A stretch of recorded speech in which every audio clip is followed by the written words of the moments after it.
So what exactly is a Shahed drone? So Shahed is the name that Iran has given to these strange delta wing shaped drones, and we probably know them best from Ukraine, where they've been thick and fast in Ukraine skies, because Russia basically bought them off Iran. They licensed produced these inside Russia.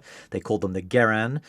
They've improved upon them in Russia. Then they've churned out absolutely masses of them every single month and fire them at Ukraine in huge quantities. And really, they, for me, epitomise the way in which the boundary between what you would once have considered a drone, a kamikaze drone, a missile, a cruise missile, an aircraft, between all those things has just blurred. Now, the drones that Iran is using, I'm fairly certain are manufactured in the country. They've got a long history of doing that. They're capable of doing it.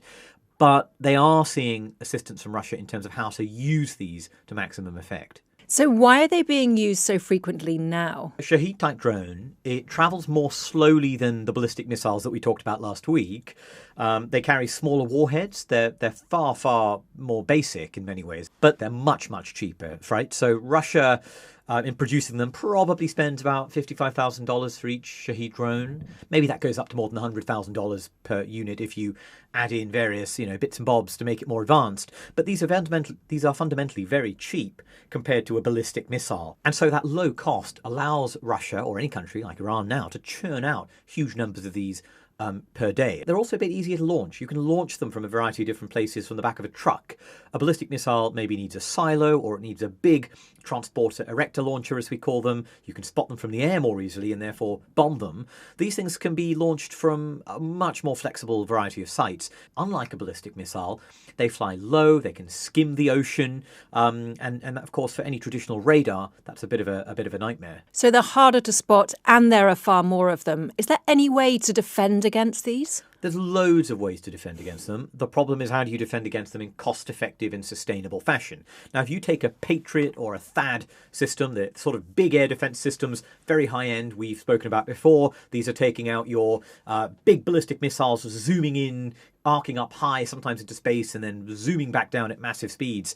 Those will very happily take out a Shahed for you if you point them at the right Shahed and, you fire an interceptor missile. The problem is you are taking out a $55,000 Shahed with an interceptor that costs much, much more. Now, sometimes maybe that's worth it. But what you really want to do is try and use cheaper means. There's a lot of ways to do it. So currently you can get a plane up in the air. You can fire an air-to-air missile at the Shahed. After all, as I said, it's a bit like an aircraft. So you would expect, just like you would take out an aircraft, you might take out a Shahed.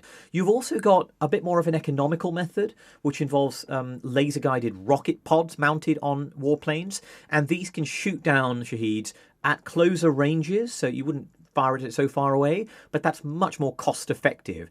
You can also use maybe a burst of your cannon, but at that point you're getting pretty close to this drone. It's pretty hairy if you're shooting it down with your cannon.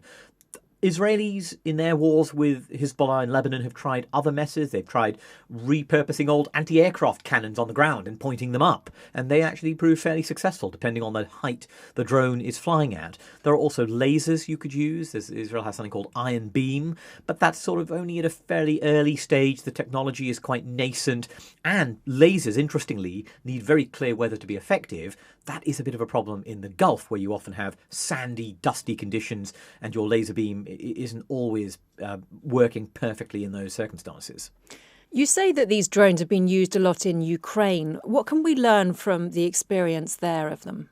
Well, Ukraine has by far the most extensive experience of defending against these things. In fact, interestingly, Russia, having pioneered the use of these at scale, is now sending and sharing some of its tactics with Iran, the originator of these systems. So there's a kind of interesting transfer of knowledge. And in the same way, Ukrainian knowledge is now flowing to the Gulf.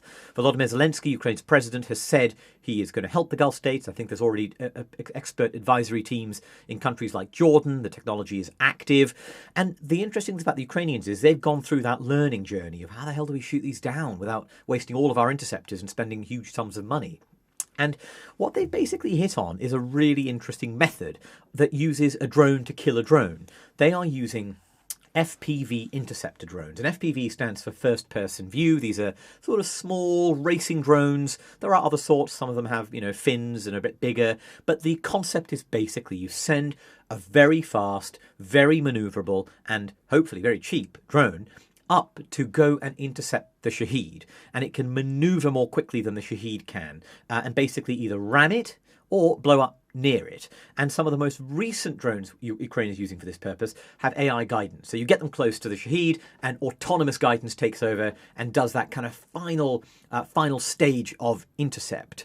We're also seeing Ukraine do some very clever things that are actually quite relevant to the Gulf, which is that Russia often sends its Shaheds on these big long runs over the Black Sea, skimming the sea.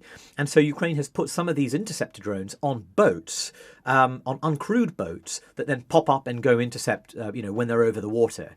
This is working really well. If you look at the statistics, in January, Ukraine destroyed, I think, over 1,700 Shaheds.